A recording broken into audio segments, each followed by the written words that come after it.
nosso webinar desta semana é Mix, qual a realidade? Nós temos 4 palestrantes como de hábito.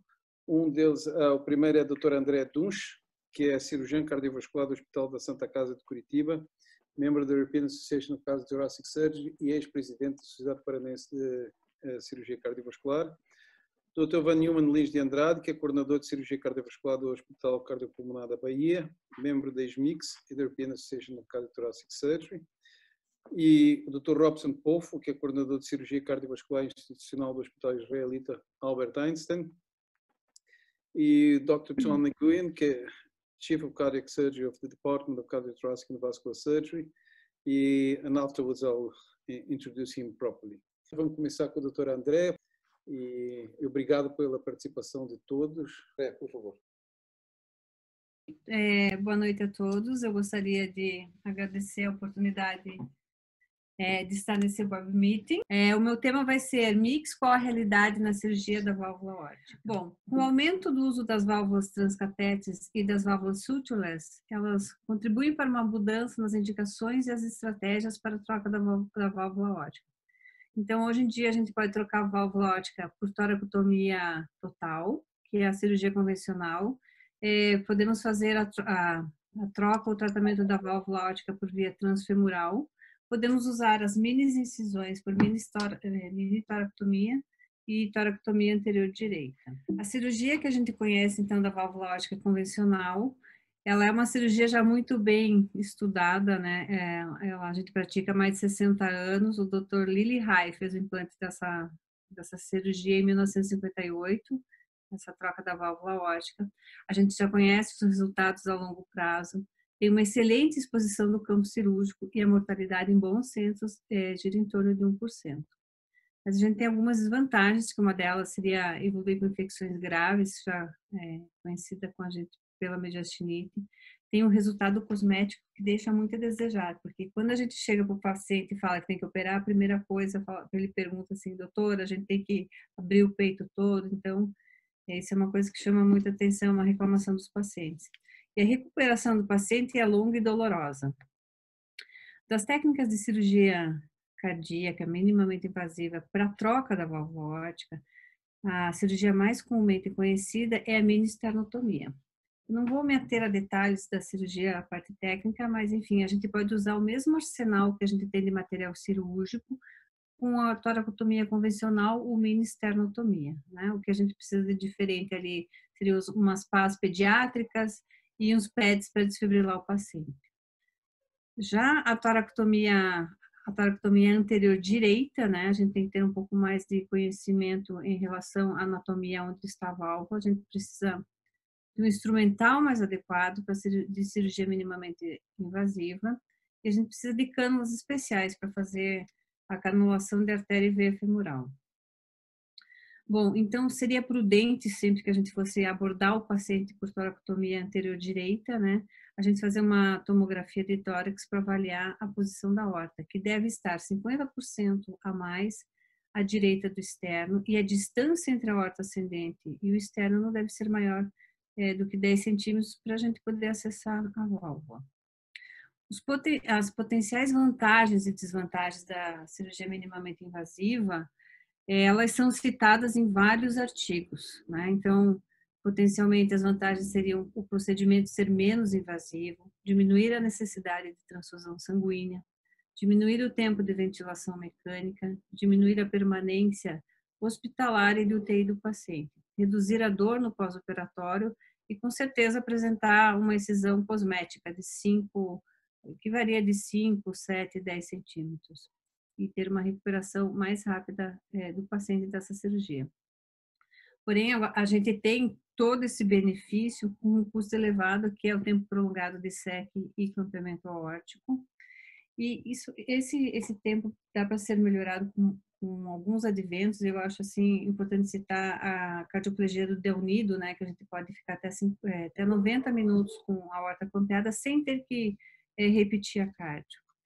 E também a curva de aprendizado de uma cirurgia minimamente invasiva, ela é muito maior. Então, a gente tem que estar num centro que faça isso de rotina, né? A gente não pode fazer esse tipo de cirurgia de vez em quando. E a gente já sabe custo, pelo menos no Brasil, é mais elevado da cirurgia minimamente invasiva.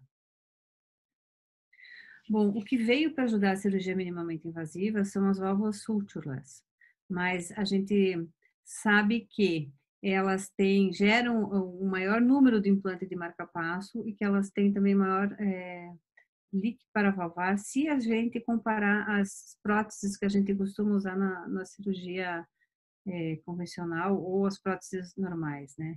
E existem recentes estudos que também mostram que elas têm uma tendência maior à trombose. Então, eu acho arriscado colocar esse tipo de prótese num paciente de baixo risco. Bom, existem várias revisões bibliográficas, eu vi aqui uma de 2017 do Dr. Dozent e do Lamelas, que pergunta se a gente tem evidência científica da mix para fazer dentro da cirurgia minimamente invasiva. E o que a gente observa é que a gente não tem trabalhos com potencial estatístico muito importante, mas que a gente está vendo um aumento progressivo da cirurgia minimamente invasiva, né? Então, assim, de exemplo, ele cita aí que na Alemanha, metade das cirurgias são feitas por minimamente invasiva das válvulas mitrais, e que nos Estados Unidos, 1/4 já das cirurgias estão sendo feitas de maneira minimamente invasiva. Bom, dentro desses estudos todos e dessa revisão bibliográfica que eu apresentei, tem um sumário aí de resumo de estudos randomizados e de registros que comparam a cirurgia minimamente invasiva com a toracotomia aberta, né? E a gente pode perceber que o N é muito pequeno no estudo randomizado, 477 pacientes. Porém, na mortalidade das complicações cardiovasculares, a cirurgia minimamente invasiva, isso é para válvula aórtica, esse sumário aí, ela não mostrou-se inferioridade à toracotomia aberta. Existem algumas meta-análises, né? Essa foi uma revisão de 2017, uma meta-análise do Dr. Kirmani, de 2017, em que ele pegou aqueles artigos randomizados apresentados ali pelo Lamela, são aqueles estudos, né? E os desfechos primários que ele buscou foi para mostrar mortalidade, MACE, tempo de SEC e de clampamento aórtico. E os desfechos secundários que eles procuraram nessa meta-análise foi a perda sanguínea, a dor, os custos e o tempo de UTI, de permanência de UTI e do hospital. E a conclusão que eles tiveram é que no primeiro endpoint, nos desfechos maiores, é que é tão segura a cirurgia minimamente invasiva como a cirurgia aberta, porém com tempo isquêmico maior. E os desfechos secundários, eles viram uma pequena redução de perda sanguínea, né? Comparando com a cirurgia aberta, de apenas menos 158 ml. E realmente diminuiu o tempo de UTI e de hospital. Bom, essa aqui é uma outra, neste outro estudo aqui, que também é uma revisão do Dr. Christoph Young, que mostra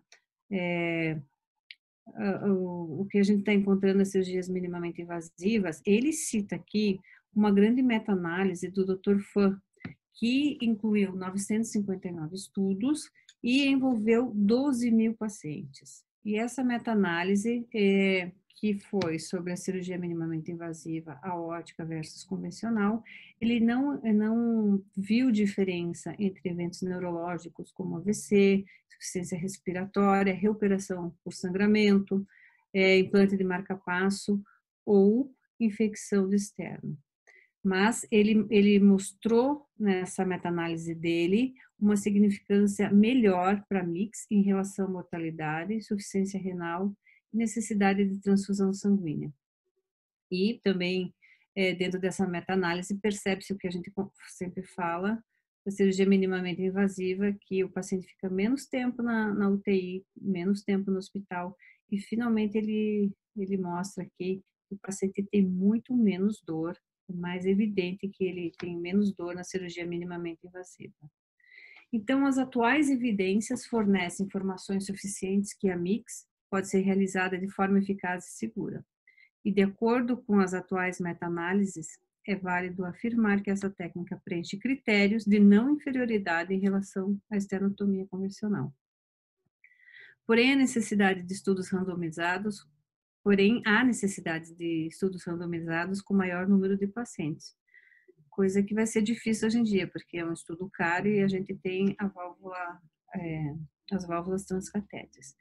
Para encerrar, eu gostaria de apresentar aqui, então, um artigo que foi feito pelo Dr. Tom, que está com a gente hoje, mostrando as tendências da cirurgia. Então, em grandes centros, onde você tem o tratamento da válvula aórtica, que tem condições de fazer a cirurgia minimamente invasiva, né, você percebe que, conforme os guidelines vêm mudando, esse é da American Heart Association de 2017, você vê uma tendência maior, óbvio, de fazer as válvulas transcatéter, transfemoral. Você vê uma diminuição a partir de 2013 das cirurgias abertas e você vê um aumento lento e crescente das cirurgias minimamente invasivas. Então, eu acho que onde nós estamos, em lugares onde existe essa possibilidade de tratamento, ela deve ser uma opção válida.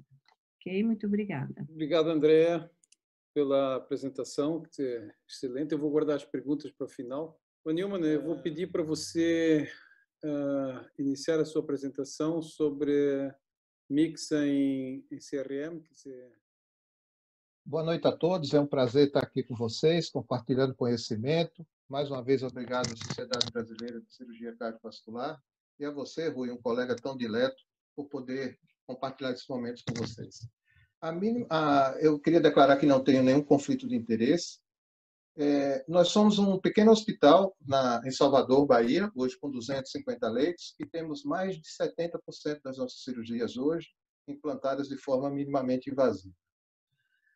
Passando por Carrel, Kolesov, o Dr. René Favaloro publicou nos anos 60 os princípios que nós utilizamos até hoje de cirurgia minimamente invasiva ou de cirurgia de coronária da forma que nós fazemos. Nós aprendemos ao longo do tempo a escolher os enxertos arteriais adequados, a nos portarmos de forma a necessidade que fosse de buscar enxertos dos mais diferenciados possíveis para que a gente pudesse revascularizar os nossos pacientes.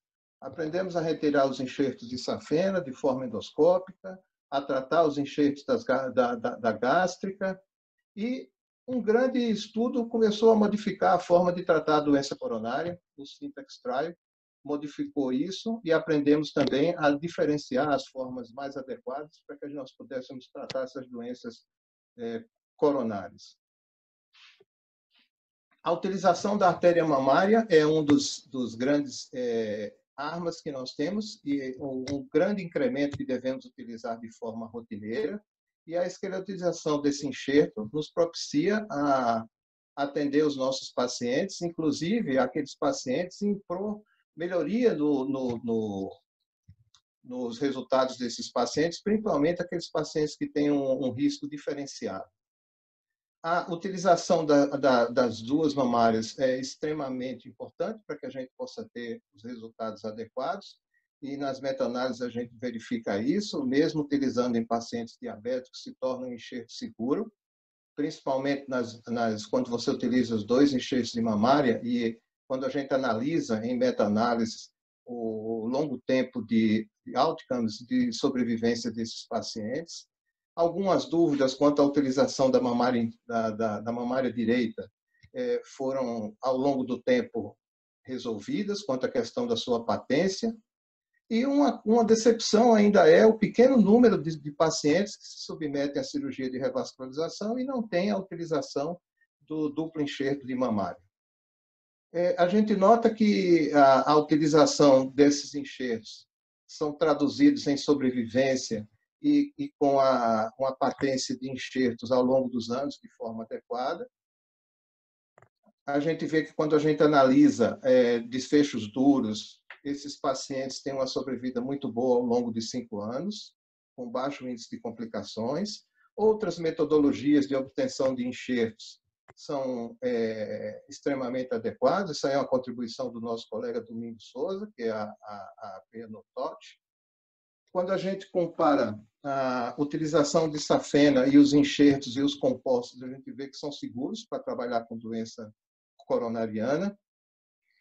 O enxerto de radial, que algumas dúvidas foram resolvidas, principalmente quando você tem aquelas lesões que são mais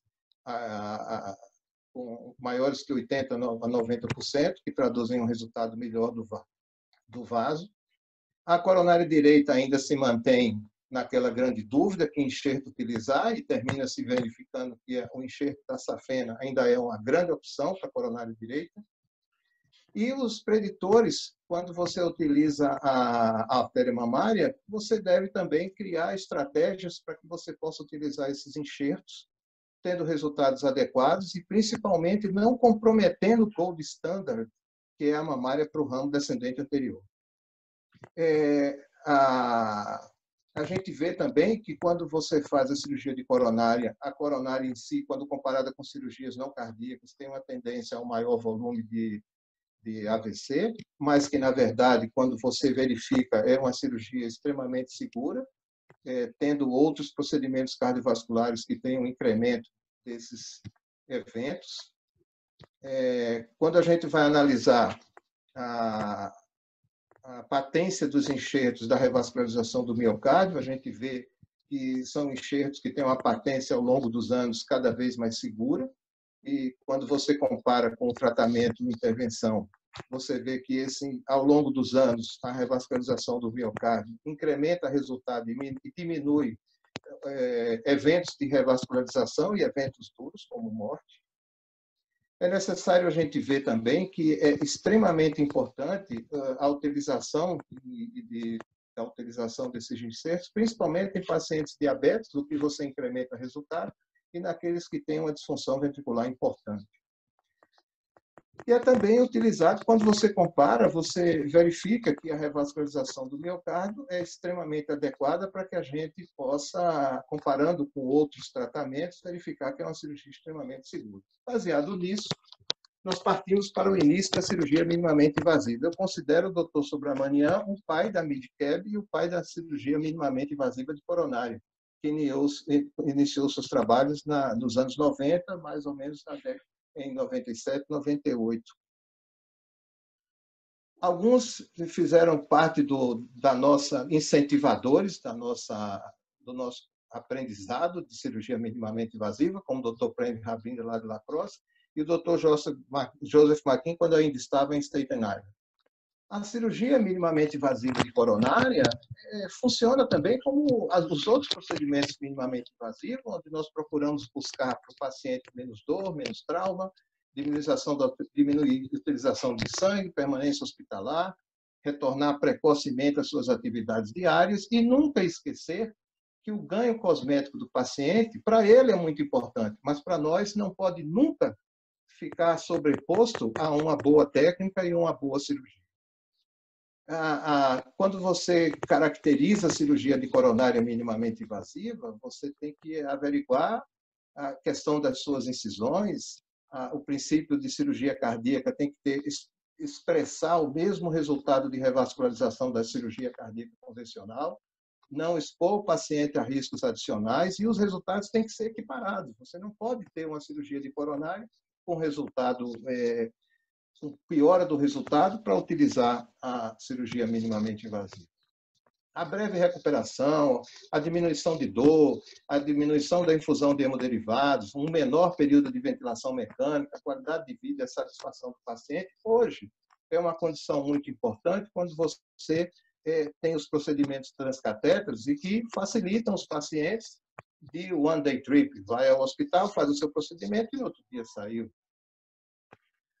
Nunca incrementar risco de mortalidade, nunca incrementar risco de stroke, de AVC, não comprometer a proteção miocárdica, utilizando a proteção miocárdica adequada. Os procedimentos cirúrgicos não podem ser subótimos. A minimamente invasiva, às vezes, impõe você uma revascularização mais periférica do coração e, muitas vezes, você deixa territórios isquêmicos. Isso Não pode acontecer. Você tem que fazer uma boa avaliação do seu estudo hemodinâmico, da angiocoronariografia, para que você possa atingir os resultados adequados. É uma cirurgia difícil de ensinar, o treinamento é difícil também, os materiais adequados, o ambiente hospitalar, estabelecer um time para a cirurgia coronária e normatizar a ação, esse é o grande desafio dos cirurgiões que partem para realizar a cirurgia minimamente invasiva. Você não pode, na avaliação pré-operatória, esquecer que a evolução do paciente e a verificação de risco é muito importante. Se você tem uma aorta calcificada, não deve se furtar a realizar uma angiotomografia de coronária para que você possa proteger o seu paciente. A fração de ejeção dos pacientes deve ser uma fração de ejeção segura para que você possa fazer off-pump minimamente, mas deixa de ser uma limitação quando você utiliza a revascularização minimamente com a circulação extracorpórea e com a proteção miocárdica, que é o nosso caso. E evitar aqueles pacientes com a massa, com obesidade, com massa corpórea muito alta. A técnica operatória geralmente é uma mini toracotomia esquerda de 5 a 7 até 10 centímetros, onde você deve evitar, e de acordo com o alvo que você vai atingir, em torno do quarto ou quinto espaço, abordar sempre com enxertos arteriais, evitar muito a manipulação da aorta, é um princípio que nós utilizamos, principalmente os enxertos combinados, não só retirando a mamária direita, como também a radial e a mamária esquerda. E no pós-operatório, trata-se de um pós-operatório muito tranquilo, onde o colega da UTI vai tratar o seu paciente de uma forma muito adequada. Nós procuramos só estubar os nossos pacientes quando a gente constata que você tem uma temperatura adequada do paciente, uma condição adequada hemodinâmica do paciente, uma ventilação adequada, que você tem uma boa gasometria para evitar transtornos de reintubação e algum tipo de complicação. E o grande ganho disso é não ter preocupações com o externo, principalmente naqueles pacientes diabéticos que têm limitações, uso de corticoide crônico e que você pode tratar esses pacientes sem utilização. Isso aí é mais ou menos uma abordagem onde você vê o cenário do cirurgião. Ali nós estamos fazendo uma anastomose proximal na aorta, a utilização do Root Track para que a gente possa abrir o espaço e fazer os procedimentos com a visão bem ampla, e embaixo uma incisão cirúrgica no pós-operatório do paciente. Quando nós vamos analisar se essa cirurgia é realmente segura, nós precisamos verificar se essa cirurgia provoca mais AVCs do que as cirurgias convencionais. Essa publicação mostra que realmente é uma cirurgia segura e que não tem incremento. Pelo contrário, muitas vezes você pode diminuir até, ou fazer uma cirurgia aorta free, não fazendo nenhum tipo de abordagem na aorta, e que você pode trabalhar sem clampeamento aórtico e promover a diminuição dos eventos de stroke nos pacientes. Quando você vê, isso aqui é uma publicação do Dr. Maguin, já um pouco antiga, mas peguei propositadamente para mostrar o início daquele trabalho, dos trabalhos dele, onde ele fazia uma revascularização com um grande percentual de sucesso dos pacientes e fazia a sua cirurgia sem a utilização de circulação extracorpórea, como faz até hoje.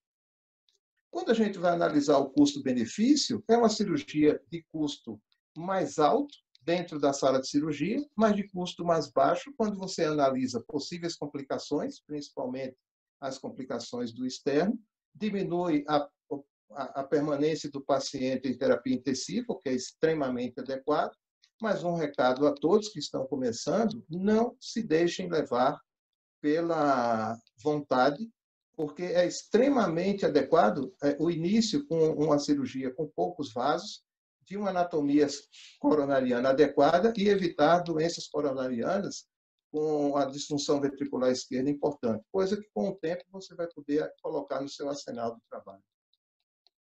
Outra coisa, a patência desses pacientes. Foram analisada a patência desses pacientes em 6 meses, 12 meses, e visto que esses pacientes têm uma boa patência, principalmente quando você faz as anastomoses off-pump, e que realmente vale a pena você trabalhar dessa forma para obter um resultado mais adequado para o seu paciente. Depois, a análise do dano se você tem um maior dano da musculatura cardíaca ou não, ou se você tem uma maior incidência de infarto do miocárdio. É extremamente importante quando você analisa os pacientes com enxertos, principalmente numa cirurgia off-pump, onde é extremamente adequado que você faça a sua cirurgia de forma segura e que não incremente em dano para o paciente.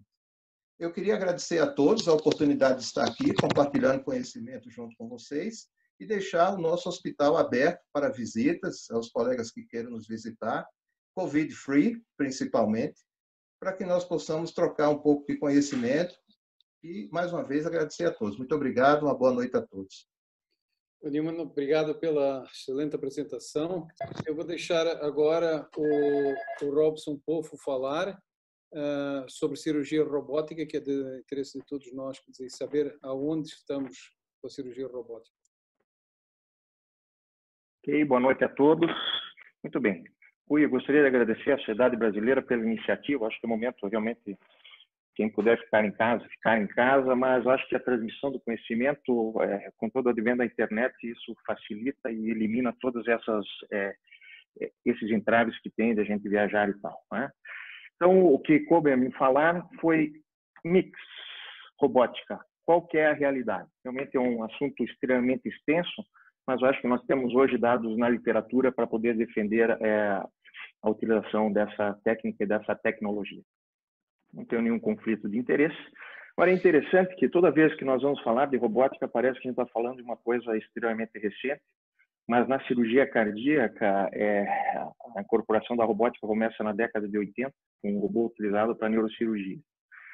Na cirurgia cardíaca, especificamente, o primeiro robô a surgir foi na década de 90, foi um robô que chamava-se ISOP. Nada mais era do que um braço que era conectado à mesa e ele obedecia a telecomandos, né? Na verdade, a voz do cirurgião. Fazia movimentos muito básicos, né?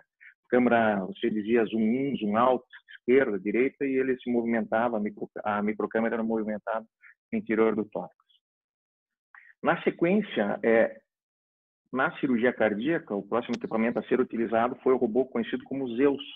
Foram as primeiras cirurgias de revascularização do miocárdio serem realizadas foram com esse equipamento. Uma série de problemas, ausência da tela tridimensional, apenas 3 braços, que com o decorrer do tempo foram suplantadas todas essas deficiências. Então, na verdade, é uma foto que eu considero histórica. Isso foi lá na Universidade de Leipzig, foi o primeiro protótipo da Intuitive que eu tive a oportunidade de trabalhar. Já era um robô de duplo console, onde sempre no segundo console ficava, durante a cirurgia, um engenheiro. Era um equipamento muito sujeito a falhas na época.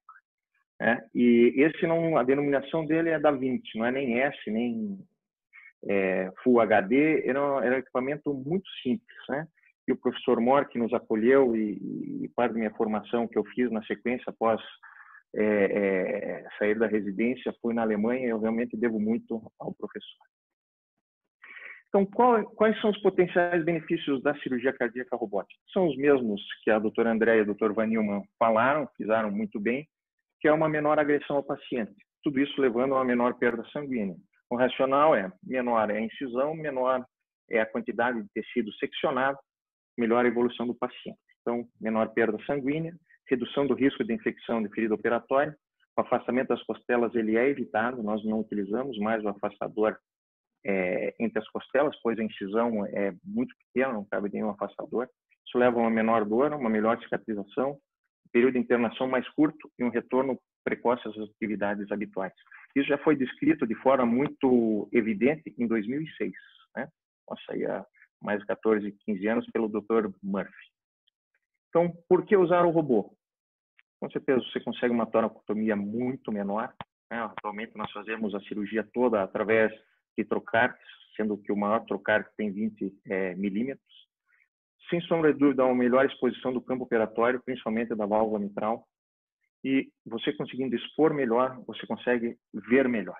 Na cirurgia da válvula mitral, os dados na literatura, principalmente os mais recentes, né, publicados pela equipe Dr. Rakesh Suri, hoje na Cleveland Clinic, mas anteriormente na Mayo Clinic, mostram, quando comparado ao STS Database, o índice de plastia valvar muito superior.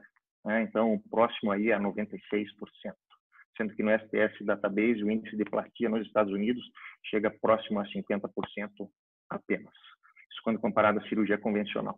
Mas isso não quer dizer que a cirurgia convencional seja uma cirurgia ruim. Muito pelo contrário, ela é uma excelente cirurgia. Os resultados eles são muito sólidos.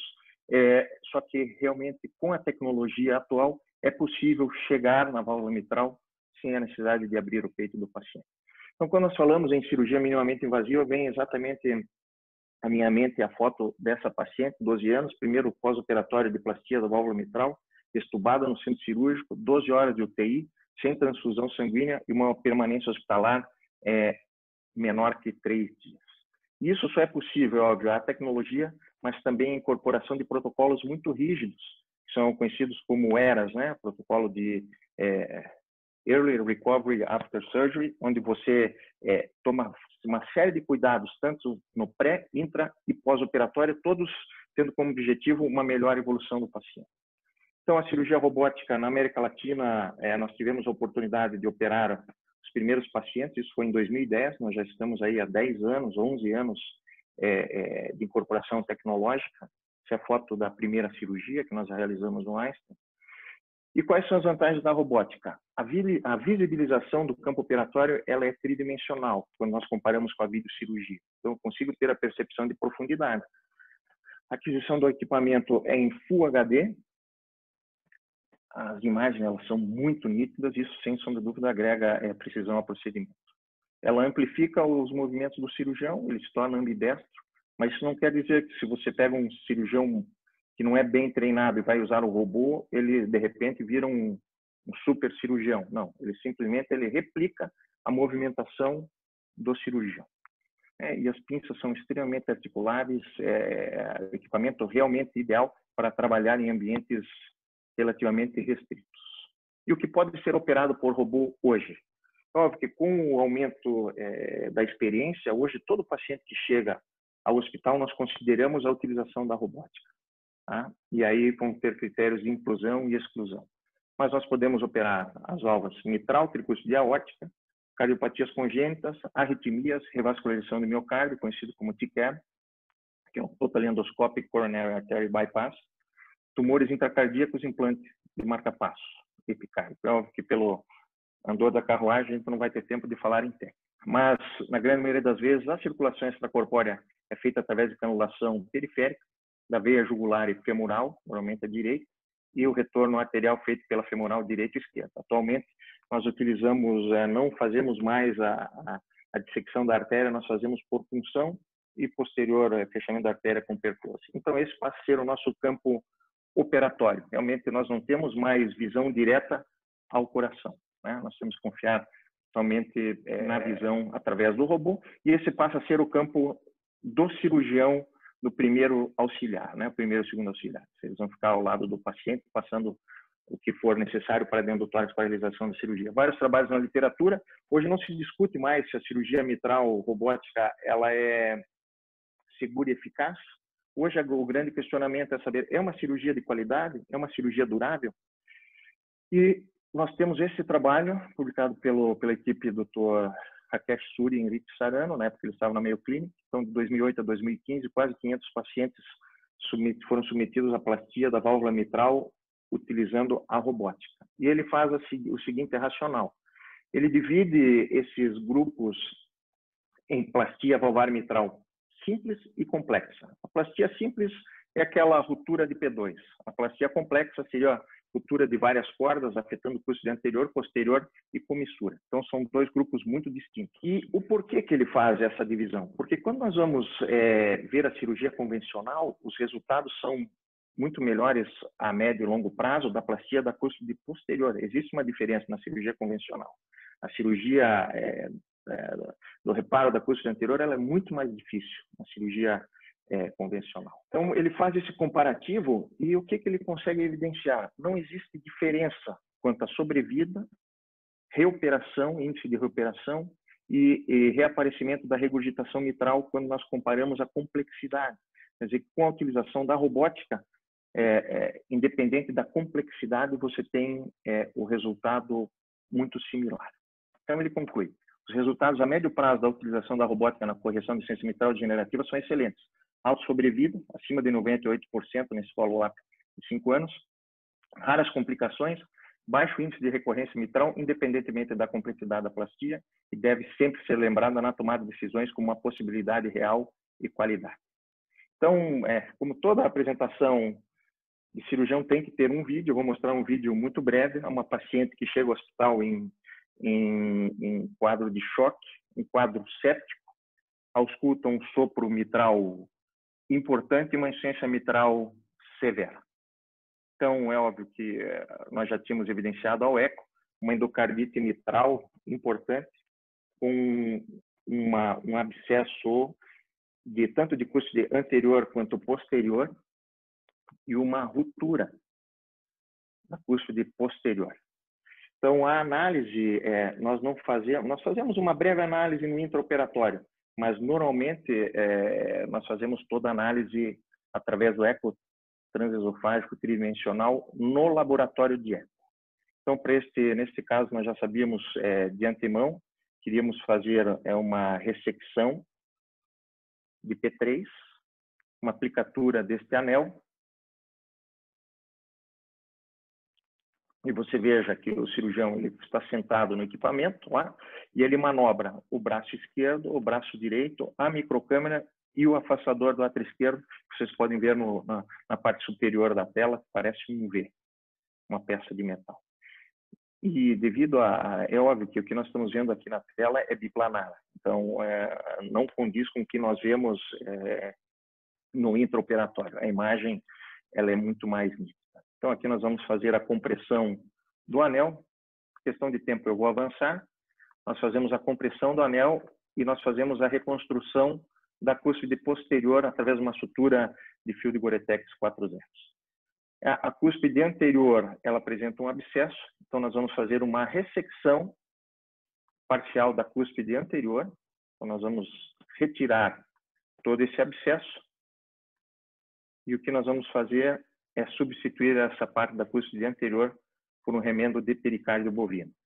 Na sequência, nós fazemos a utilização do anel. Como todos sabemos, toda a plastia valvar mitral é importante a utilização do anel.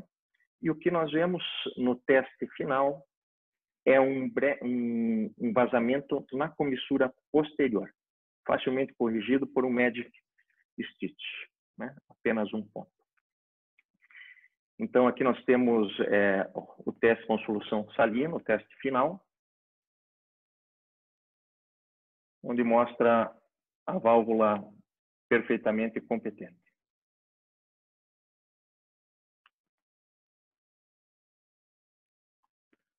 Ok, o ecocardiograma demonstra, então, um discreto espessamento da cúspide, né, no local da plastia, anel bem posicionado, ausência de gradiente, aliás, o gradiente máximo de 9, e o gradiente médio de 5, mostrando a válvula perfeitamente competente. Por questão de tempo, eu vou mostrar, e por questão apenas um breve vídeo, a utilização da robótica na troca da válvula aórtica. Sim, é possível, mas essa é uma cirurgia extremamente difícil. Eu acredito que hoje nós tenhamos outras opções. A própria cirurgia vídeo assistida ou por mini toracotomia apresenta um excelente resultado e um tempo cirúrgico muito menor. Talvez agora, com o advento das próteses sem sutura, seja possível retomar este tipo de cirurgia. O professor Hussam Balco, da Universidade de Chicago, já está testando algumas válvulas onde você acopla no braço do robô e dispara a válvula. E o fechamento da aorta. Outra possibilidade é a cirurgia de vascularização do miocárdio totalmente endoscópica, né? Equipamentos especiais, vários trabalhos na literatura, mas todos com um N muito pequeno. Então, esse é do professor Sudhir Srivastava, 214 pacientes submetidos a 1, 2, 3 ou 4 pontes totalmente arteriais e feito acompanhamento por 1 ano através de angiotomografia, mostrando uma patência de 98,6%, mostrando que é seguro. Nossa experiência começou em 2011, com a revascularização totalmente endoscópica, e aqui vai ser o último vídeo que eu vou demonstrar. É feito, então, através das pequenas punções no tórax, a dissecção da artéria mamária interna esquerda. Neste caso, com o coração batendo, existe um afastador específico, um braço robótico. Nós fazemos a estabilização. Em alguns casos, nós utilizamos o shunt, que é feito, então, uma anastomose da mamária, com artéria descendente anterior, utilizando um fio de prolene 7 zeros, comprimento de 7 centímetros. Nós fazemos uma sutura contínua. É óbvio que nós não temos o tato, então nós utilizamos o ultrassom para medir a patência. Outro projeto que nós temos utilizado é a utilização da sala híbrida para revascularização híbrida. Normalmente é mamária para DA e depois angioplastia, normalmente dos ramos marginais ou da coronária. Por uma questão de tempo, eu vou avançar para o final, mas referente a uma realidade ou não, nós vamos discutir. Esse trabalho nós publicamos, Robotic Cardiac Surgery em Brasil, foi em 2000 e foi aceito em 16, saiu publicado em 17, onde mostra os procedimentos robóticos. Então, nós fizemos naquela época 39, hoje nós temos 115 pacientes operados. Existe um banco de dados no Einstein, hoje são mais de 500 pacientes que nós temos operados utilizando a técnica minimamente invasiva. Né? A gente pode discutir por que não todos os pacientes são utilizados na robótica.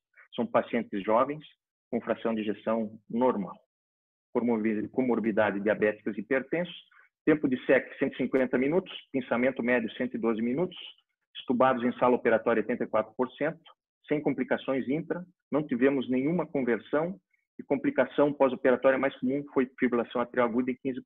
Não tivemos AVC e AM com necessidade de assistência ventricular mecânica. Tivemos 3 reoperações por sangramento. Tempo de permanência média em TI 1 dia, hospitalar de 5 dias. No follow-up de quase 10 anos, a sobrevida é 98%. Nós tivemos 2 óbitos, um devido a uma broncoinfecção e outro caso por sepsis em endocardite. Todos melhoraram de classe funcional. E para discussão é muito interessante, óbvio que a cirurgia cardíaca ela é viável no nosso país, mas temos algumas questões, né? Uma técnica de incorporação recente, onde sua lenta evolução está associada à falta de treinamento específico em cirurgia cardíaca minimamente invasiva e robótica. O custo aqui é questionável. E outra barreira muito grande é o desconhecimento da técnica pela comunidade médica local. Essa é uma barreira muito grande e extremamente difícil de ser suplantada, né? No mundo existem quase 6.000 robôs. No Brasil, atualmente, existem 71 equipamentos. Então, não é por falta de equipamento no Brasil que não é realizado esta cirurgia. Na Europa, nós temos este cenário, eu vou mostrar rapidamente. Cirurgia da válvula mitral, um aumento, são realizadas quase 2.000 cirurgias por ano em toda a Europa. Não se sabe por quê, mas o número de revascularizações robô assistida na Europa, ela vem decaindo ano a ano, isso nós podemos comentar. Mas o que nós sabemos é que a cirurgia minimamente invasiva ela vem avançando cada vez mais, né? Então, na Alemanha hoje faz-se mais TAV do que procedimento cirúrgico da válvula ótica. Mesma forma, aqui nós temos em roxo cirurgias por esternotomia da válvula mitral, em verde cirurgias minimamente invasivas. Hoje na Alemanha essa relação é aproximadamente 50%. Então, nos Estados Unidos, são realizados quase 3.000 cirurgias da válvula mitral utilizando a robótica por ano, né? Esse é um slide muito interessante da Cleveland Clinic 2011, onde o amarelo é a esternotomia para a cirurgia da válvula mitral e o vermelho e a linha azul são procedimentos minimamente invasivos, mostrando a tendência minimamente invasiva. Então, para encerrar, se você puder fazer a mesma cirurgia com resultados iguais, segurança equivalente, cisão menor e efeito cosmético melhor, por que não? Essa é uma paciente, ela autorizou a divulgação do vídeo, 15º dia de cirurgia robótica, ela é a líbera, né, da Seleção Brasileira de Vôlei, paciente que realmente precisa e depende do corpo, quando você não mexe no externo, é essa evolução que você vê. Ok? Desculpem ter avançado um pouco no tempo e agradeço mais uma vez pelo convite. Obrigado. Obrigado, Robson, pela apresentação. Quer dizer, a sua experiência é muito boa. Gostei muito da apresentação. Acho que todo mundo gostou. Now I have the pleasure of introducing Dr. Nguyen. Tom is a dear friend, and I owe him a lot of things. For those who are not familiarized with what he does, he specializes in minimal invasive valve surgery, especially in complex adult cardiac surgery and motor repair. He has an extensive experience in minimally invasive surgery involving aortic and mitral valve repairs, and he lectures around the world. I had the pleasure of seeing one of his presentations in the last European Association of Cardiothoracic Surgery. And as profession, he's Chief of Cardiac Surgery for McGovern Medical School, Cardiothoracic and Vascular Surgery Department, Director of Minimally Invasive Valve Surgery, and Associate Program Director for the Cardiothoracic Surgery Training Program. His research interests are especially in minimally invasive surgery, TAVR, and surgical simulation and education with prior grants from a whole lot of American institutions. He has received numerous research and teaching awards, and I'm proud to be one of his co-writers in one of the last papers that we published in training around the world. And thank you very much for the invitation, Tom. And it's a great pleasure to have you here. And we all will enjoy very much your talk. Thank you. Again, thank you for the opportunity to present this evening, Dr. Almeida, and thank you, fellow colleagues in Brazil, for spending the evening with me. And I hope everyone's doing well during the current COVID epidemic. I know there's a lot of things going on. Hopefully everyone's safe. I'll start from my disclosure sides. On my talk today, I'm going to really focus on minimally invasive mitral valve repair and really kind of focus on pearls and pitfalls of minimally invasive mitral valve repair. You know, to this date, I've been in surgery for a little while. I've never had a patient come into my office begging me for a sternotomy. It just doesn't happen. This is how we've done surgery, have done surgery in the past, and I think it's how we're going to do it in the future. I think it's pretty clear. There's smaller and smaller incisions. And I think in a lot of ways, this really should be the standard of care on how we do things. Here's what the data shows. We presented this at the last STS meeting in January last year. This is using the STS national database, 41,000 patients comparing minimally invasive surgery versus sternotomy. And the typical critique of minimally invasive surgery is that if you do minimally invasive, you're doing less complicated cases, you're doing less repairs. But what we found was that in minimally invasive surgery, we're actually doing slightly more complicated patients, and actually the repair rate was higher in minimally invasive cases versus sternotomy. The caveat to that is those who are doing minimally invasive end up doing a lot more mitral. So the average number of mitral cases a minimally invasive surgeon does per year, according to this database, was roughly 23. And we know the average number of mitral cases across the country for most surgeons around 5 to 8 or so. So that's what we found. So again, this is how we've done surgery in the past. I think this is how we're going to do surgery in the future. Through smaller and smaller incisions, patients go home 3 or 4 days after surgery. And I think the data is really there. Again, small incisions, minimally invasive approach. There are a lot of different ways to do mitral valve surgery minimally invasively. Dr. Bafo talked about both the direct endoscopic approach and the robotic approach.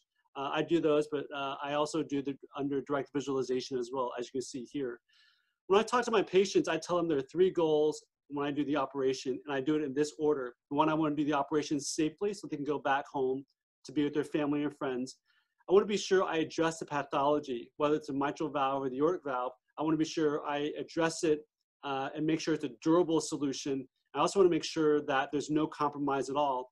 And then incision location is secondary. You know, I really kind of tertiary. Really, I feel pretty confident I can do all these minimally invasively through a thoracotomy. But if I ever have any issues, I always go back to these priorities. I want to do it safely. I want to address the pathology. I want to make sure it's a long, durable solution. And this incision location, whether it's upside down, sideways, whatever, is a third approach. But again, I feel pretty confident for the most part we can do it minimally invasively.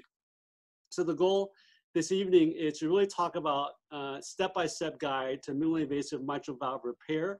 And I'm really going to try to emphasize technical pearls and pitfalls. I do think that minimally invasive mitral surgery can be done via a stepwise approach. And you just need the steps to be able to do that. And I'll try to emphasize that during this talk today. And just like learning chopsticks, some people say learning chopsticks is confusing, but you know, there's a stepwise process of learning chopsticks. This is my boss, Dr. Hazem Safi, and as you can see here, with a little bit of practice, he can learn how to use chopsticks as well. So again, just like anything, you just need the steps on how to do it. So a lot of times people ask, why do you do minimally invasive right-sided chest surgery? One, I think there really is a benefit to avoid the sternotomy. I think there's nothing natural about breaking your breastbone, your sternum, and having to put wires to bring that together.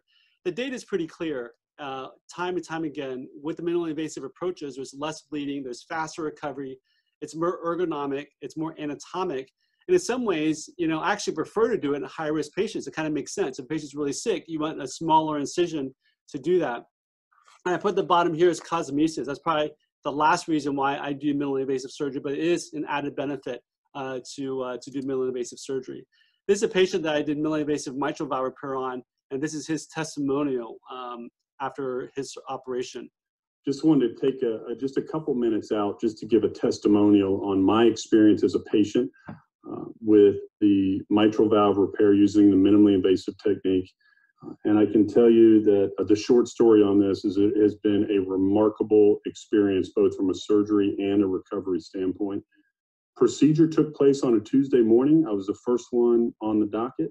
And by Thursday afternoon, I was back at my house recovering. Not only was I back at my house recovering just a couple days after open heart surgery, I had very little pain, if any. As far as activities, I'm starting to work out now. I had an opportunity to go and hit the links. Just wanted to take.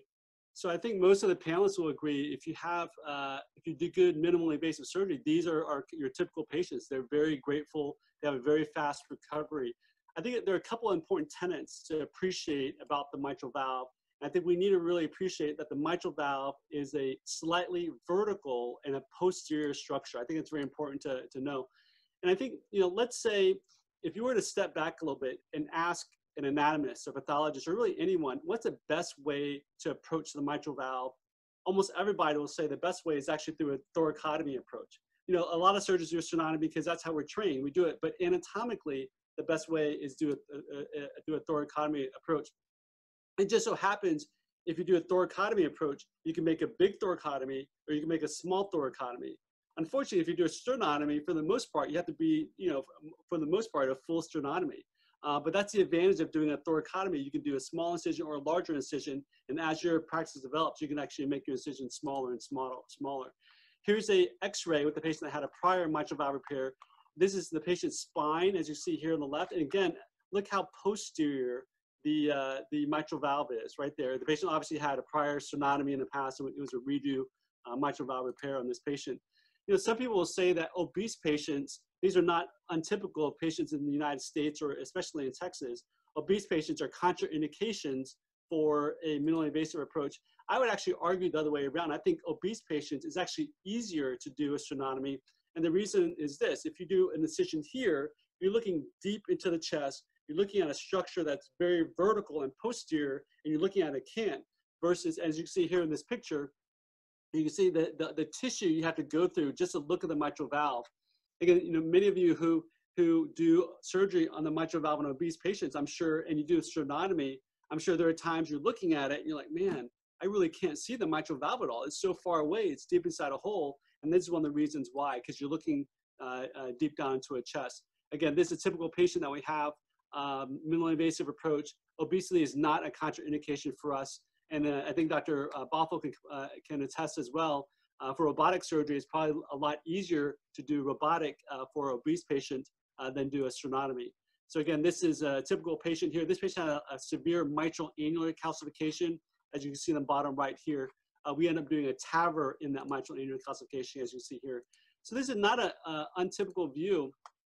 When you're looking at the sternotomy, you're always looking at the mitral valve at a cant. You're not looking at the mitral valve direct on, you're always looking at an angle. But the bottom view is a minimally invasive approach, so you can look at the mitral valve head on, and you always have a very, very nice view of the mitral valve. And again, back to the first tenets that I mentioned, we want to make sure we do the repair uncompromised, make sure you have a good, durable solution. And to do that, you have to see the mitral valve. Again, I think the visualization is unparalleled if you do a minimally invasive approach. Again, if you do a sternotomy, your area of interest is really this yellow right here. I mean, that's where the mitral valve is. But if you do sternotomy, you have so much extra that's exposed unnecessarily. You have the entire heart exposed, and you really don't need to. So again, advocating for a minimally invasive approach. Some say that the minimally invasive approach takes longer. As you can see here, it doesn't. We can do ours usually within 3.5 hours or so, because two surgeons are working at the same time. As you can see here, I usually have our fellow or resident do a cut down of the groin while I'm doing the incision on the chest. And we're just working simultaneously, and closing is very fast. You know, we close, we give protamine, and you don't have to do wires at all. You're just closing a small incision in the groin, and you're closing a small thoracotomy incision. So closing is very fast, and a lot of times our nurses can't keep up with this because we're just flying when we're closing. We don't have to worry about putting in wires at all. So again, from a preoperative standpoint, I think it's important to understand that the mitral valve is slightly vertical in a posterior structure. Like all things, if you're going to do minimally invasive surgery, I think it's important to get the appropriate equipment. A lot of times you can't rely on your assistant helping you because he or she can't see what you're doing. I don't get a CT scan on everybody. It's somewhat selective. I'll often get a CT scan on obese patients, or if it's a redo operation. And if I do get a CT scan, I look at the iliacs, I look at whether the aorta is calcified, I'll look at the diaphragm location. And then preoperatively, I'll mark the femoral arteries. I usually prefer to cannulate the left femoral artery. And the reason why I do that is because usually the patient has a left heart catheterization beforehand, and the cardiologist would usually have done a left heart catheterization on the right. So I usually cut down on the left femoral artery. I think be cautious with patients that have aortic insufficiency. If they do, then consider a coronary sinus catheter. Again, obese patients, I think, are encouraged both for the mitral and the aortic valve. I use a single lumen endotracheal tube. I actually am not a fan of the double lumen tube because I do think you have the risk of reperfusion injury on one of the lungs, and it just takes longer. So I use a single lumen endotracheal tube. I cut down the groin, cannulate, go on bypass, drop the lung. You know, and the bypass time is a little bit longer, but it's maybe 5 or 10 minutes longer. So I think that's very inconsequential. I do not use a PA catheter, and be sure to put R2 pads on in case you have to defibrillate the patient afterwards. I'm going to focus now on little subtle tips that I've kind of learned throughout my time. This sounds really obvious, but it's important to position the patient to the far right of the table as possible. Again, that sounds really obvious, but you want to be as close to the patient as possible. So the top is where you want to have the patient to the far right of the table versus kind of having the patient far away. Again, that sounds kind of obvious and dumb, but some people don't recognize that. As far as arm positioning, there are a lot of different ways you can do the arm. Some people will tuck the arm behind here and use a bump.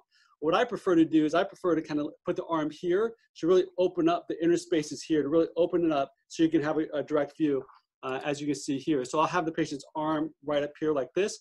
I use an ether screen. It's very cheap, bar here, and then I use that to kind of secure the patient's arm to that screen. And this video will show how I do it. So as you can see here, I'm putting the ether screen on the top. We have my assistant hold the patient's arm up. I usually use some gauze and some foam, and I secure the patient's arm. And again, I like doing that because it really helps open up that inner space, as you can see right there. I think here's another, tip. Some patients have very large breasts, and while you're putting the Ioban, I think it's really important to really kind of pull and medialize the breast. Even though in obese patients, they have a lot of tissue here, but it's rare that you have a lot of tissue here. And even now, I mean, if you can feel it, you can feel your ribs pretty easily. Here, maybe not so much. So again, in obese patients, if you really just drag the breast this way, I think you really kind of, take all that tissue and you kind of free it up here. So this is a video showing the breast medialization. We use the Ioban, and then while we're putting, I have an assistant really kind of drag the breast as medially as possible. And again, that's why we're able to do some of these surgeries on a lot of obese patients here in the United States. For cannulation, I think the biggest point is that when you work with your perfusionist, they're going to always say, what size cannula do you want? And they're always going to want the biggest cannula. I think there's a little bit of a change in mindset. You don't want the biggest cannula, you want the largest cannula that can get you adequate perfusion, right? It's a subtle difference. Instead of trying to jam in a 21 millimeter cannula, you can probably get away with a 19 or a 17. And the reason why I think if you put too big of a cannula, you do run the risk of a retrograde dissection, or you do run the risk of, malperfusion in the lower extremity. So I think that's important. So the goal is the smallest cannula that will provide adequate perfusion, not necessarily the largest cannula. Again, I preferably cannulate the left femoral artery and the femoral vein. Here's a couple other tricks. If the femoral artery is too small, here's some things to consider. You can consider cannulating both femoral arteries. So let's say you could only put a 15 into the left femoral artery. but the patient needs higher flow than that. So consider maybe dissecting the other groin and putting another 15, and that should give you adequate flow.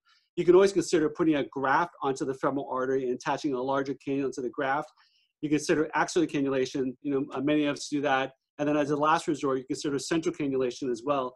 You can definitely do central cannulation through the right chest. The incision will have to be a little bit larger, but that's definitely a possibility as well. I think another really important tip is, and I made this mistake when I was starting the program, again, it sounds obvious, is to cannulate the common femoral artery and not the SFA or the profunda. So when I'm doing the chest, I'll have my fellow cannulate the groin, and oftentimes they'll say, hey, Dr. Nguyen, the femoral artery is too small. And I'm like, are you sure you're in the common femoral? And then I look at it and they're not, they're the SFA. So always make sure you're in the common femoral, make sure you dissect proximally, make sure you see the inguinal ligament.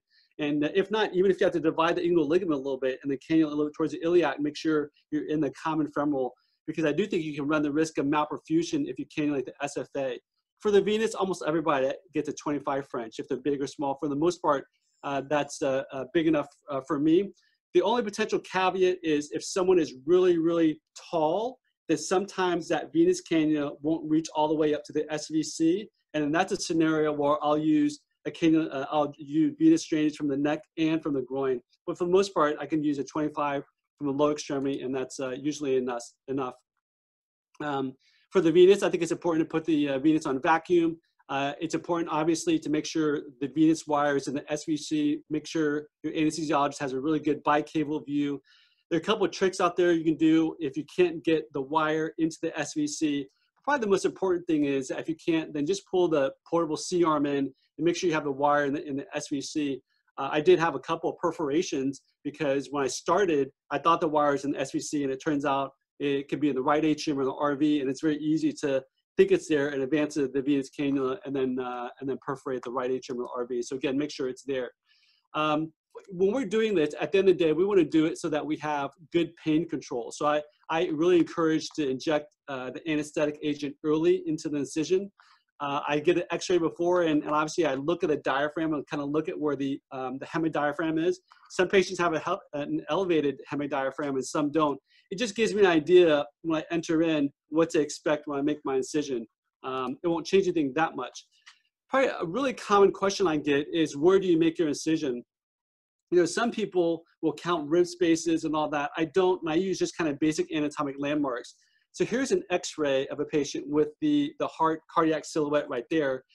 And what I first do is I mark the costal margin, as you can see here in red, right? And then what I realize is, okay, well, we see this all the time with the costal margin and the xiphoid process. You know for sure that the heart can't be below that. The heart's going to be above that. So I know I've marked the costal margin right here. And then I know for sure the heart's going to be above that. The next thing I do is I mark the sternal notch here, right? And you can almost visualize where the mitral valve is going to be. It's going to usually be somewhat midway between there, right here, where you can see here. So my incision, because I put a cross clamp through the same incision, I want to be able to access the mitral valve and the aorta at the same time. So my incision location will be roughly here, and that will give me good visualization of both the mitral valve and the aortic valve. One caveat is that if you're really tall, you can imagine that's a little bit harder because that's a lot bigger distance to kind of cover. With a really long torso, you have to reach the aorta, do the cross clamp and the antegrade, as well as reach the mitral valve. So again, there's a patient here. I mark the costal margin. I know for sure the heart's going to can't be below that. I mark the sternal notch. I make a line down the middle, and then I do kind of midway in between, and that's roughly where my incision is, and it works almost every time. And that's where the mitral valve is right there. As you can see, I can have good visualization of the aorta and have good visualization of the mitral valve as well. To make it pretty, what I'll do is the rib actually kind of points at an angle. Just to make it a little bit more cosmetic, I'll often make my incision a little bit curvilinear for cosmesis. And for women, I always try to make it along their breast fold just to kind of hide the incision a little bit. Again, I don't do it for cosmesis, but I try to make it as pretty as possible. I think one mistake that you might make is making the incision a little bit too anterior. The temptation is that you want to do it anterior because you want to be close to the valve. I think the problem if you do it anterior is that you end up not looking at the valve head on. You end up kind of looking at a cant as well, just as you do with the sternotomy. So I actually encourage a slightly more posterior incision versus an anterior incision. You know, if you're not sure, then maybe something to consider is, you know, you're always going to put a chest tube. You can put a thoracoscope into your chest tube site and then put the camera in and look around and get a perfect idea exactly where you want your incision relative to where you think the mitral is going to be and where the aorta is going to be. Just in case if you want to make 100% sure your incision is in the right location. Most of the time when you get in, you'll see this kind of pericardial fat draping the pericardium kind of next to the diaphragm. I always remove that beforehand. This, I think, is another a nice little trick. You know, some folks will use a diaphragm suture to kind of pull that diaphragm down. I think that runs the risk of just kind of injuring the diaphragm. So what I use is I actually put sutures in the pericardium, and I exteriorize those sutures outside, and that by default kind of pulls the diaphragm down here. So as you can see here, I'm putting pericardial sutures here. The yellow are pericardial sutures, and I kind of pull that and I exteriorize that out, and I'll drag the diaphragm down here. So you'll see me do that in this video here. Again, you can see the phrenic nerve pretty easily. I'm making my incisions, my sutures along the pericardium and other kind of pericardial retraction sutures, as you can see here. And here you see the diaphragm. See how I pull it, and that just pulls the diaphragm completely out of view right there. And then from the outside, I'll pull those sutures out, and that's where I'm going to put my chest tube. And then again, that really just drags the diaphragm out of the way, and it gives me a really good view of the pericardium. Again, you know, I think compared to sternotomy, I think with minimally invasive, anything minimally invasive, I think it's really important to be very conscientious about every pericardial suture. You know, you want to be very tactile about it. You know, for those who do congenital heart surgery, you know, sometimes they say that if you can't see what you're doing, you don't have enough, you know, retraction sutures. So I tend to be very aggressive about kind of my retraction sutures. I think it's important to develop Sondergaard's groove, as you can see here. So I'm developing Sondergaard's groove as carefully as possible. I have some sutures in the right superior pulmonary vein that I'll use as a vent later on.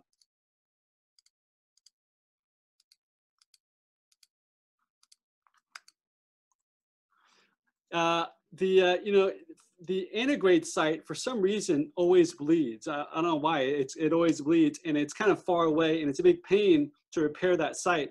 So what I do is, and I use Del Nido, and I know that, you know, for me, Del Nido is good for 60 to 90 minutes. So I use a very small cannula. I use this 14-gauge angiocath cannula. The smaller the better. I'll put a purse string suture in the aorta, and I'll cross clamp the aorta, and then I'll take this angiocath and I'll jab it, and then I give the cardioplegia, and then the heart will stop, and then I take that catheter out, so my field is completely empty. But more importantly, it's a small cannula that will hopefully minimize the risk of bleeding afterwards. And it's also cheap. It's not that expensive to use this cannula. It's important when you use this, just make sure that the perfusion knows that you have a smaller cannula, and to expect, you know, higher line pressures. So there are a lot of different ways to skin a cat, and I want to kind of go through the various degenerative pathologies and my approach to how to fix it. So for example, if you have a posterior leaflet prolapse, you know, the ways you can fix it, you could do a triangular resection, you could do a sliding plasty, you could do neocords. If you have an anterior leaflet prolapse, you could do chordal transposition, you could do posterior leaflet transposition, you could do neocords. For bileaflet prolapse, you could do neocords, you could do alveolar suture, you could do sliding plasty. I think that, you know, for those who don't do a lot, I think if you were to try to learn one thing and learn it well, I think that you should learn neocords, because neocords can really address a lot of these different pathologies out there. And interestingly, you know, the paper that I was talking about earlier, we're using the SAS National Database. When we look at minimally invasive surgeons versus people who do sternotomy, minimally invasive surgeons tend to do a lot of their degenerative mitral valve repair with neocords compared to resection techniques. Again, there's a huge debate on that, but I prefer neocords if I can. Obviously, there are situations where you definitely need resection techniques. I'll skip these slides. I think when you use cords, I think it's important that you need at least 4 cords for a durable repair. There's some really good data behind that. You should never just put 1 cord or 2 cords and call it a day. So I usually, on average, would do about 6 cords. If it's a P2 prolapse, I'll put 2 cords that's attached to the anterior papillary muscle, 2 cords in the posterior papillary muscle, and I'll do another 2 cords kind of at the ventricular base to really support that, that P2 segment. When testing the valve, I'll use an insufflator, and then I'll usually inject, and then the valve will kind of declare itself. I think the pathology will declare itself.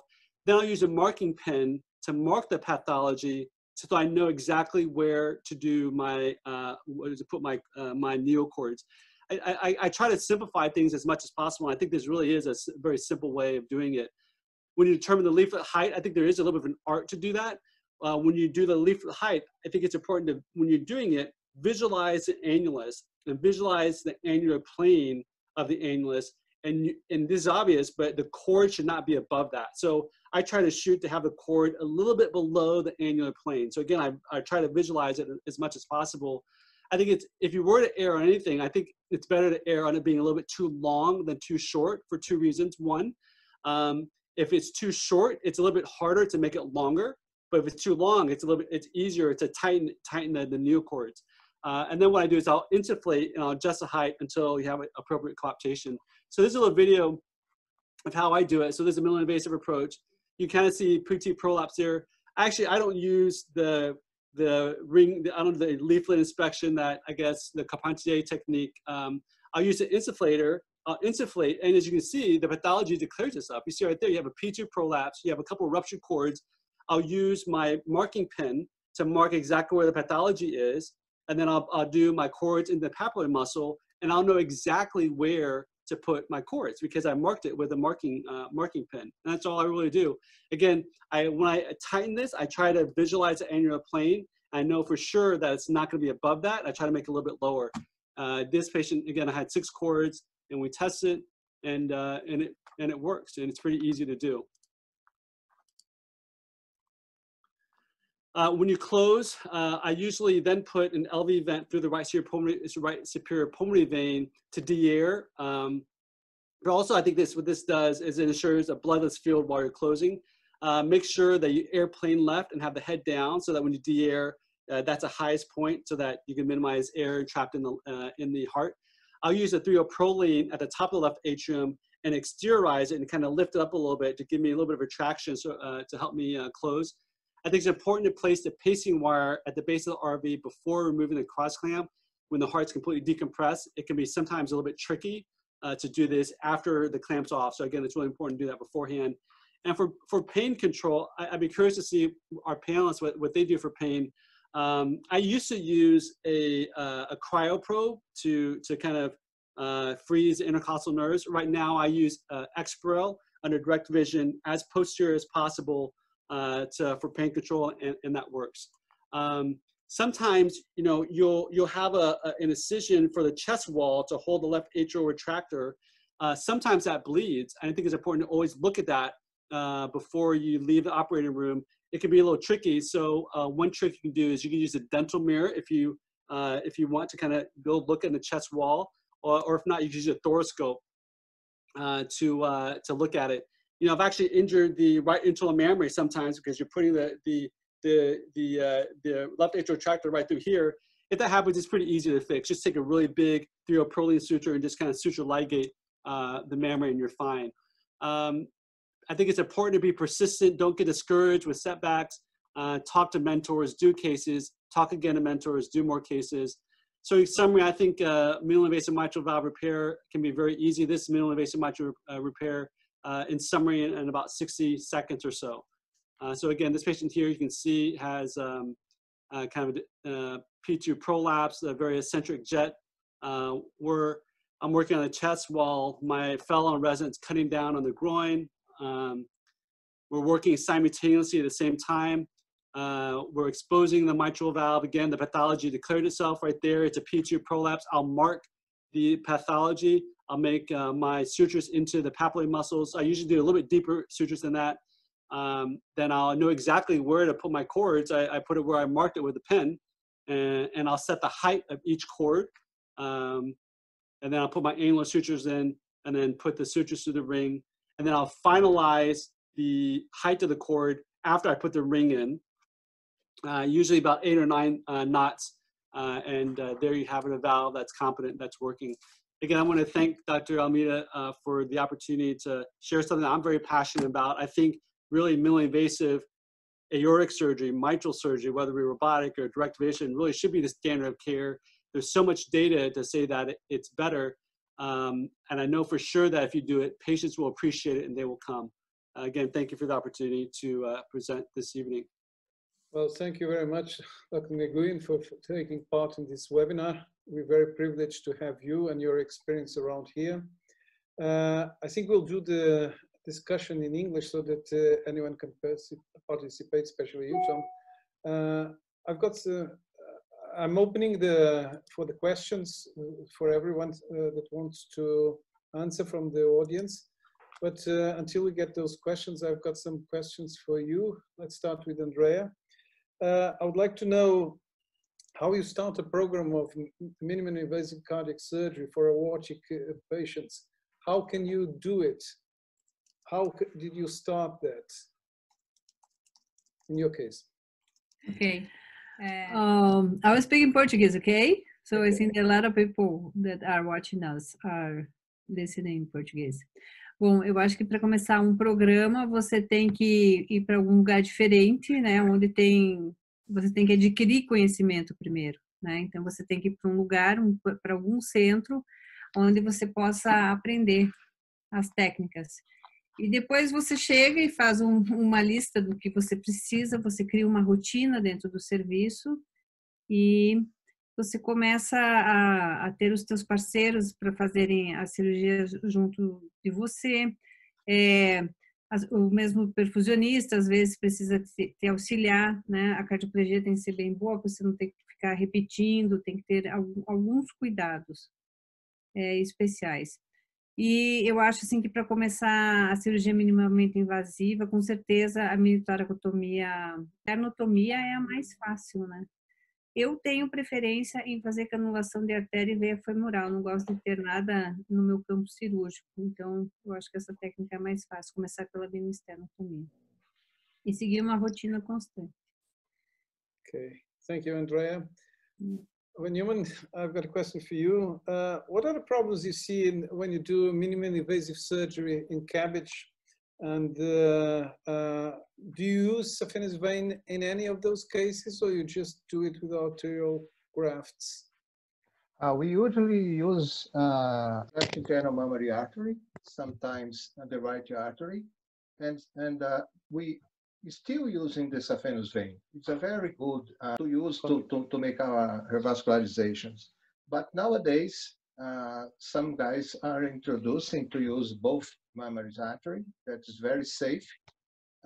It's a bit difficult to learn how to collect the right mammary artery, but with the Rotract retractor, it will be not an easy test, but we start doing, and we can do safely to start our revascularization, and we can still use an assistance with cardiopulmonary bypass without clamping the aorta, and put the stabilization system and do the anastomosis in a very easy way. I see we had Tom has already answered the question by Shadi Nasser from Caracas, Venezuela. Thank you. This is the easiest way, and we want to thank Shadi to be participating in this webinar. Robson, I'm going to play with you the devil's advocate on robotic surgery. I don't think we do have the best robo today for cardiac surgery. I think we still need 10 years to get to the best.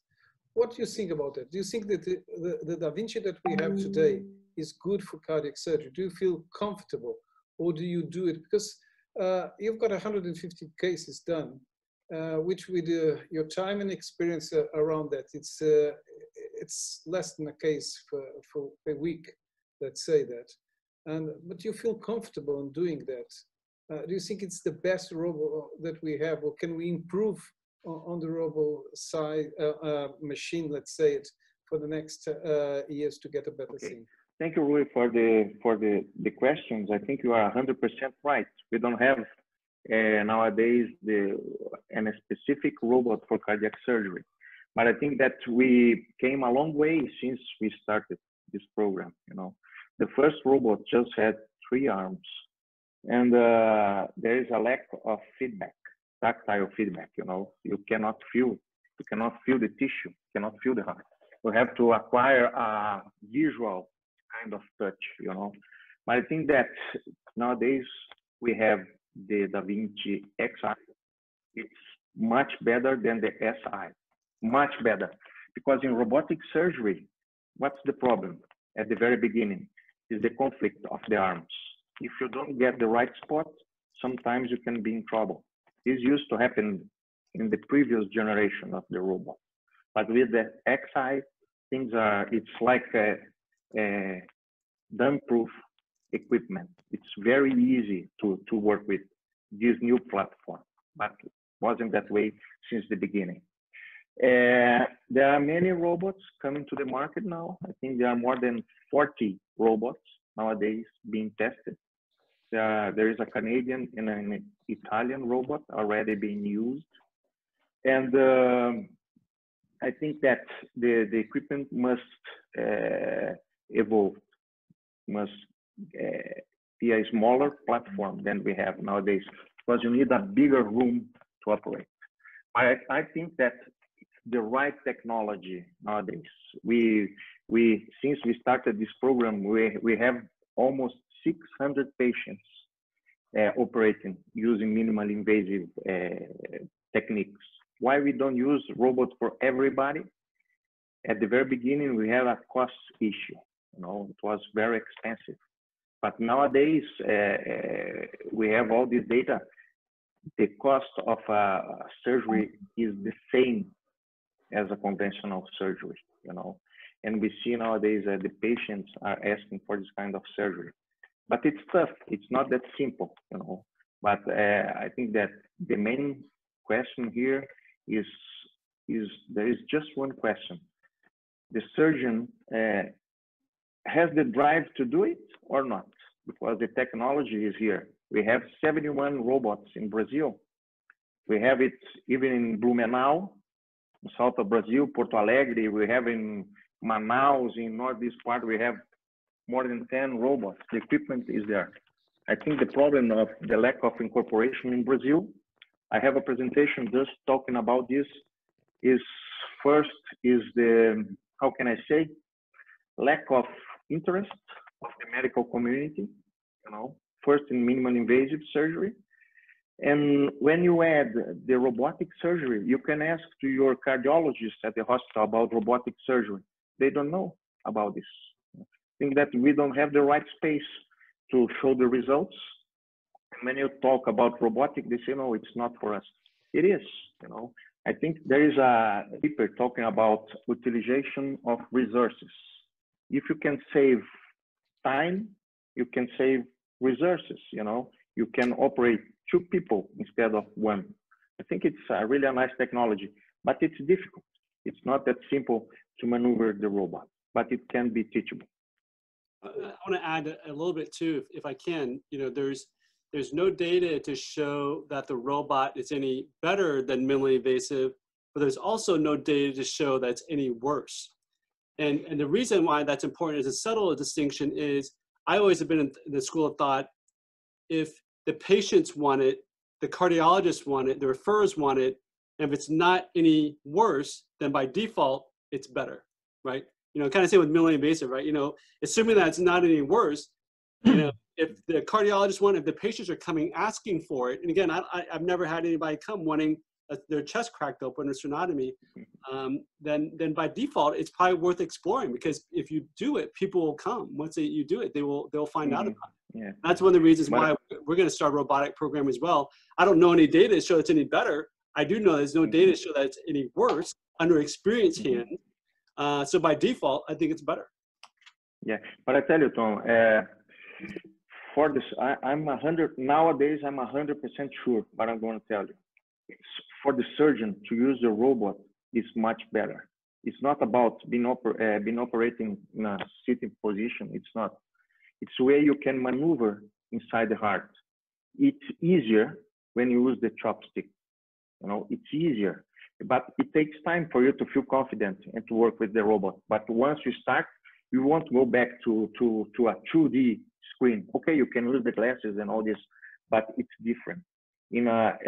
With the robot, you are inside the environment. It's for the surgeon. I think it's much better for the surgeon and for the quality of the surgery than for the patient, because I don't think that there's going to be any difference between minimally invasive and robotic for the patient, but for the surgeon, there is a huge difference, I think.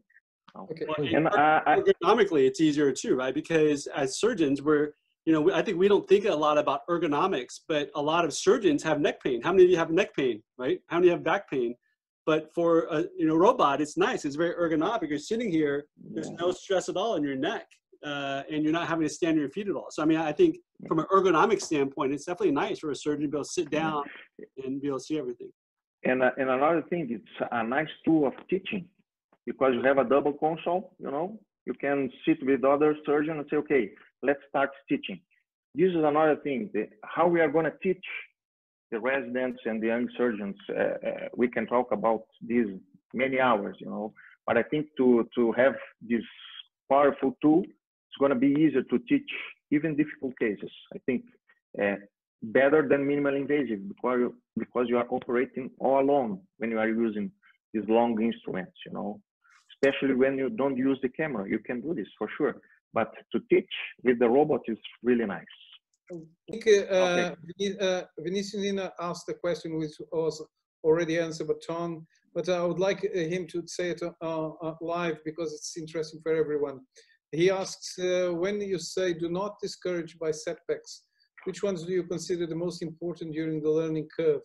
And I will add that one, a question that has been made also, which is the number of surgeries done minimally invasive, let's say the mitral valve, per week, so that you get competence on doing that, or per month, let's say, it doesn't matter.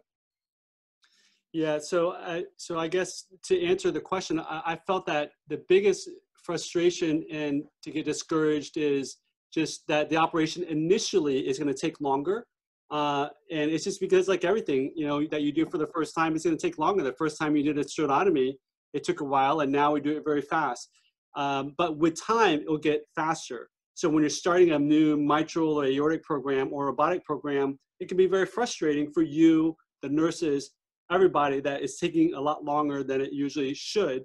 But again, rest assured that it will be faster.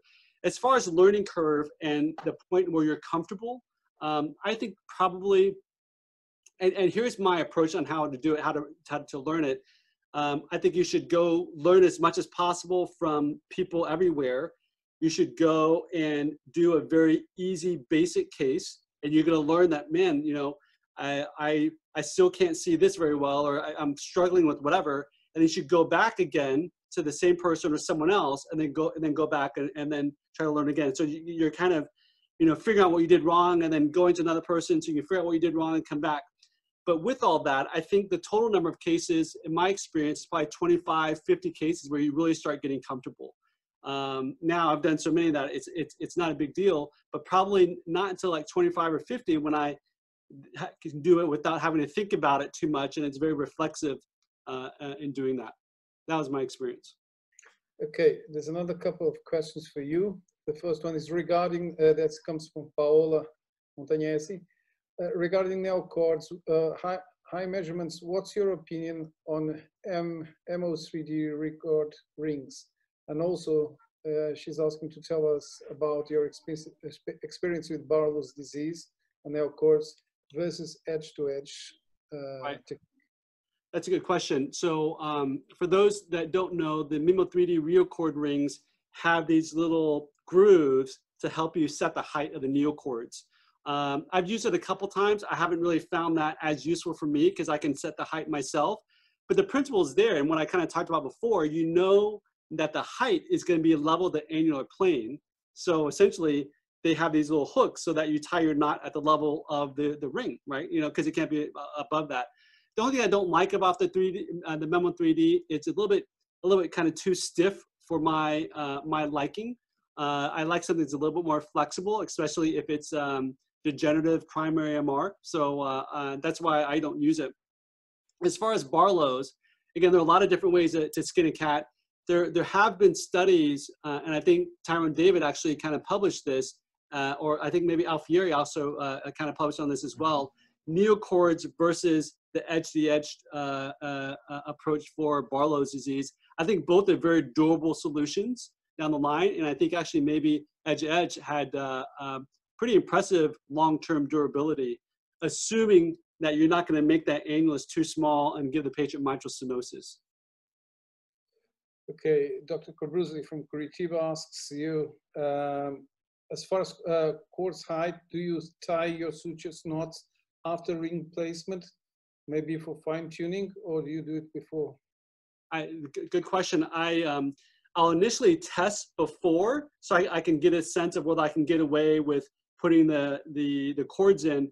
I won't tie it until after I put the ring in, and then I test again to make sure if I need to make it a little bit deeper or make it a little bit longer. So I'll usually tie the knots after I put the ring in. Something else, though, when you put your suture in, you don't have to put a knot to see if it's competent. So I'll do a figure 8. You know, if this is the leaflet here, suture in here, up, and the suture here, up, that's one arm, and the other one, suture up, up.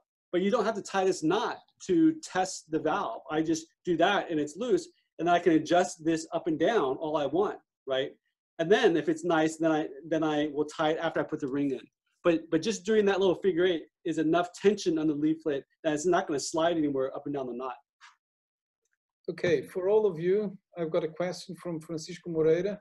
He asks, what's the best surgery for aortic valve in your preference? Right anterior thoracotomy or a mini stenotomy? And I think I know the answer, but I would like to start with Andrea. This is our last question. What do you want? What do you prefer? Bom, se você procurar na literatura, eles citam que a cirurgia menos invasiva seria pela toracotomia, que você manteria o externo intacto. Mas se você vai procurar uma meta-análise, você vai procurar estudos que se comparem, você não tem essa resposta. Rui. Diga, São mais de 10 anos operando por minimamente invasiva válvula aórtica e nós aprendemos que o posicionamento da aorta e a inclinação dela em relação à superfície do tórax é muito importante. Nós aprendemos muito com a TAV e temos avaliado o quê? Se você tem uma estenose aórtica e você vai fazer uma ampliação do anel, fica muito mais fácil por uma janela external. Se você tem uma insuficiência aórtica ou você tem um anel aórtico bom para você trabalhar, a toracotomia lateral direita é uma abordagem extremamente confortável para se realizar os casos. Então, nós temos analisado dessa forma. Se o anel é pequeno e você tem que ampliar esse anel para um futuro tratamento por uma valve-valve ou alguma coisa desse tipo, você não pode colocar uma válvula pequena. Você tem que ampliar esse anel. É muito mais fácil ampliar o anel pela janela external, o que não impede de também realizar por toracotomia. Isso vai depender da experiência de cada cirurgião fazendo a minimamente invasiva. Agora, a insuficiência aórtica, tanto faz. Você pode ir por um caminho ou pelo outro que você consegue operar com muito conforto.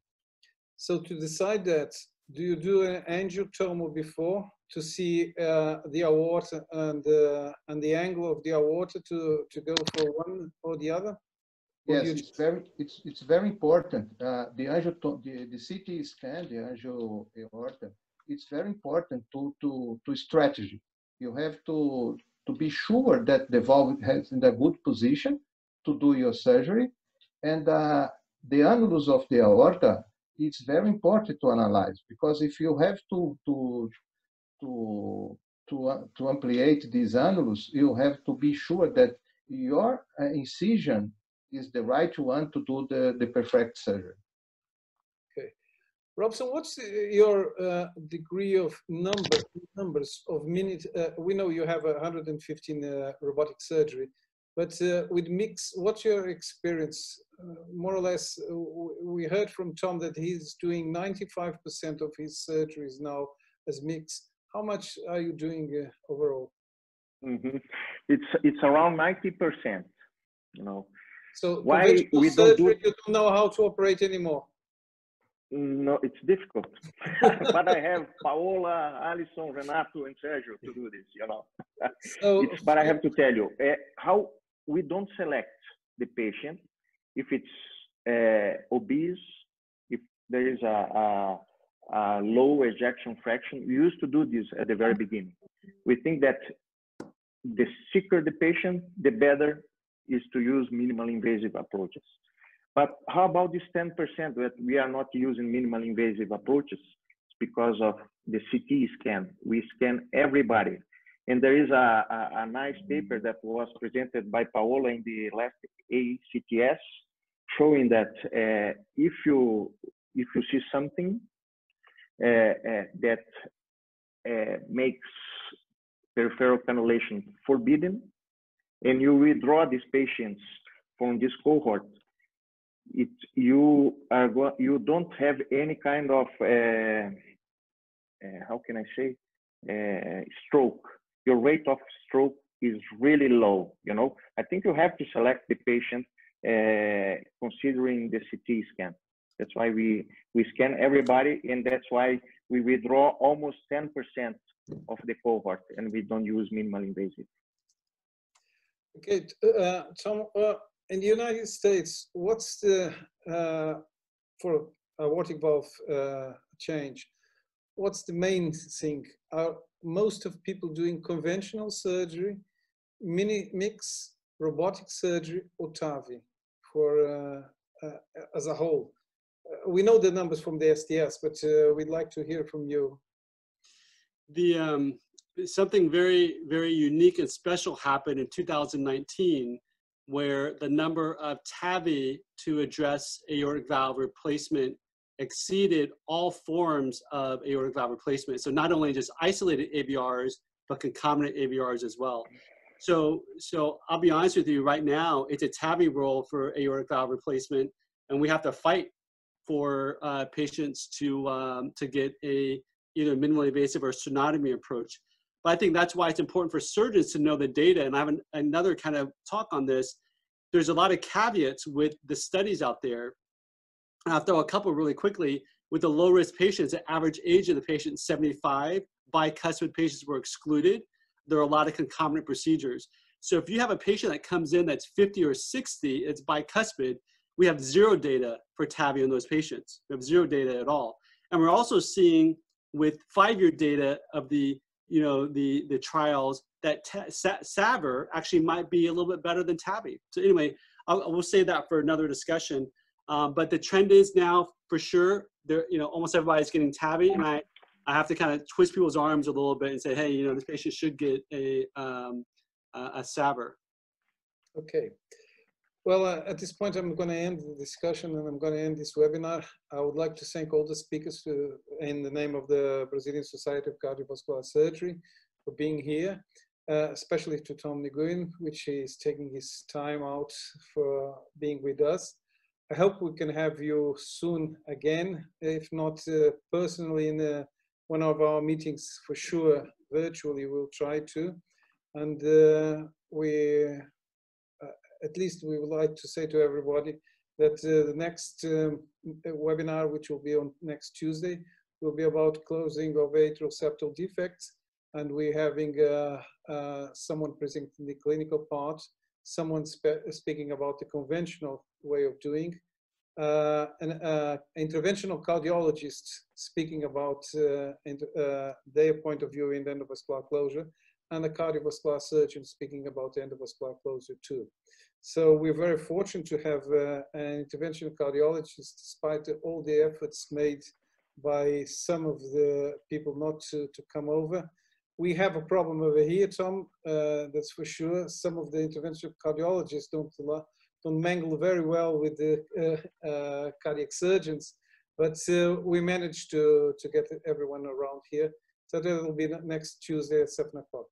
I would like to thank you all for the participation. We had, despite having webinars today, the way of everyone spending their time, we had for cardiovascular surgery tonight 4 webinars at the same time, and we managed to have 250 people around here.